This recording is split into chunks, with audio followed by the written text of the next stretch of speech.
En episodios anteriores... Arquitectos en 2 minutos. Tadao Ando. Tadao Ando es un arquitecto japonés que nació en Osaka el 13 de septiembre de 1941. Su adolescencia transcurrió con bastante normalidad, a pesar de tener un hermano gemelo y que ambos fueran criados por separado.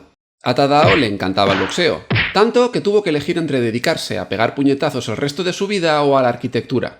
La decisión la tomó el día que visitó el Panteón de Roma. Según sus propias palabras, cuando vi la luz proveniente del óculo supe que quería ser arquitecto. Aquella columna de luz ingrávida marcaría su futuro para siempre. Lo curioso es que Tadao nunca fue a ninguna escuela de arquitectura. Todo lo que aprendió lo hizo de manera autodidacta, gracias a los libros que leía y los viajes que se marcó por Europa y Estados Unidos.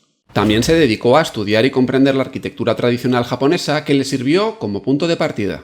Con todo esto, en 1969 se lanzó a abrir su propio estudio en la ciudad de Osaka, y tan solo 26 años después, en 1995, recibía el premio Pritzker, que lo galardonaba como mejor arquitecto del mundo.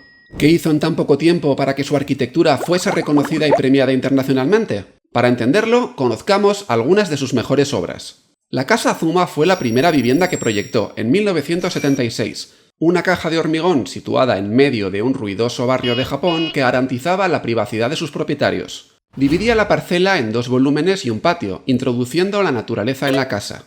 Para acceder al baño, los habitantes tenían que salir al exterior atravesando el patio, sintiendo el viento, el sol o la lluvia y capturando un pedazo de cielo en su interior. El patio conseguía domesticar un espacio de la ciudad dentro de la vivienda.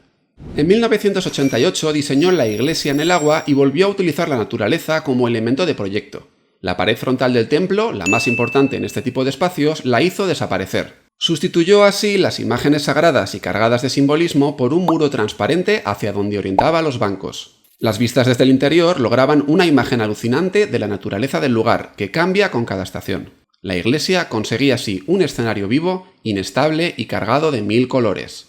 Un año más tarde proyectó la Iglesia de la Luz. El presupuesto era tan bajo que los andamios que se utilizaron durante su construcción se reutilizaron en forma de bancos. Tan bajo que se eliminaron todos los adornos, dejando lo básico y necesario para que la iglesia tuviese una única cruz.